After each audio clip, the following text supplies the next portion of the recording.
Esther, chapter 9.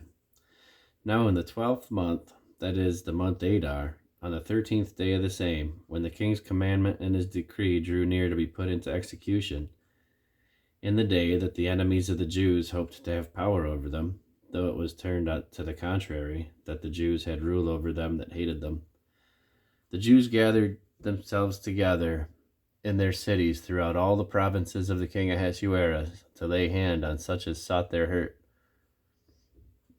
and no man could withstand them, for their fear fell upon all the people.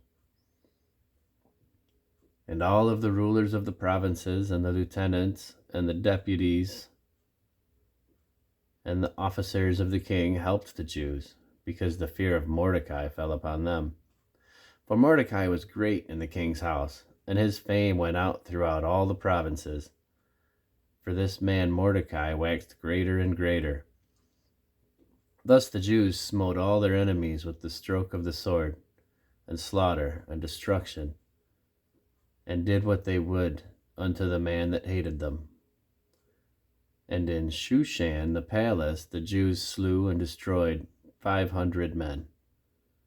And Parshandatha, and Dalphon, and Asphatha, and Poratha, and Adalia, and Aridatha, and Parmashta, and Arasai, and Aradai, and Phajazatha, the 10 sons of Haman, the son of Hammedatha.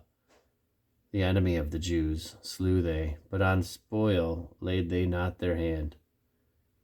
On that day, the number of those that were slain in Shushan the province was brought before the king. And the king said unto Esther the queen, The Jews have slain and destroyed 500 men in Shushan the palace, and the 10 sons of Haman. What have they done in the rest of the king's provinces? Now, what is thy petition, and it shall be granted thee? Or what is thy request further, and it shall be done? Then said Esther, If it please the king, let it be granted to the Jews which are in Shushan to do tomorrow also according to this day's decree, and let Haman's 10 sons be hanged upon the gallows. And the king commanded it so to be done, and the decree was given at Shushan, and they hanged Haman's 10 sons. For the Jews that were in Shushan gathered themselves together on the 14th day also of the month Adar, and slew 300 men at Shushan. But on the prey they laid not their hand. But the other Jews that were in the king's provinces gathered themselves together, and stood for their lives, and had rest from their enemies, and slew of their foes 75,000. But they laid not their hands on the prey. On the 13th day of the month Adar, and on the 14th day of the same, rested they, and made it a day of feasting and gladness. But the Jews that were at Shushan assembled together on the 13th day thereof, and on the 14th day thereof, and on the 15th day of that same they rested, and made it a day of feasting and gladness. Therefore the Jews of the villages that dwelt in the unwalled towns made the 14th day of the month Adar a day of gladness and feasting, and a good day, and of sending portions one to another. And Mordecai wrote these things, and sent letters unto all the Jews that were in all the provinces of the king Ahasuerus, both nigh and far, to establish this among them, that they should keep the 14th day of the month of Adar, and the 15th day of the same, yearly, as the days wherein the Jews rested from their enemies, and the month which was turned unto them from sorrow to joy, and from mourning into a good day, that they should make them days of feasting and joy, and of sending portions one to another, and gifts to the poor. And the Jews undertook to do as they had begun, and as Mordecai had written unto them, because Haman the son of Hammedatha the Agagite, the enemy of all the Jews, had devised against the Jews to destroy them, and had cast pur, that is, the lot, to consume them, and to destroy them. But when Esther came before the king, he commanded by letters that his wicked device, which he devised against the Jews, should return upon his own head, and that he and his sons should be hanged on the gallows. Wherefore they called these days Purim, after the name of Pur. Therefore,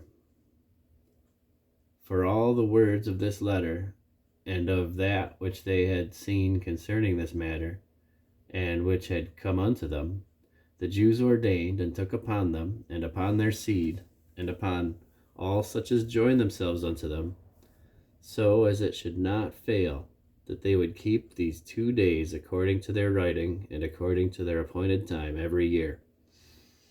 And that these days should be remembered, and kept throughout every generation, every family, every province, and every city. And that these days of Purim should not fail from among the Jews, nor the memorial of them should perish from their seed. Then Esther the queen, the daughter of Abihail, and Mordecai the Jew wrote with all authority to confirm this second letter of Purim. And he sent the letters unto all the Jews to the 127 provinces of the kingdom of Ahasuerus, with words of peace and truth, to confirm these days of Purim in their times appointed, according as Mordecai the Jew and Esther the queen had enjoined them, and as they had decreed for themselves and for their seed, the matters of the fastings and their cry. And the decree of Esther confirmed these matters of Purim, and it was written in the book.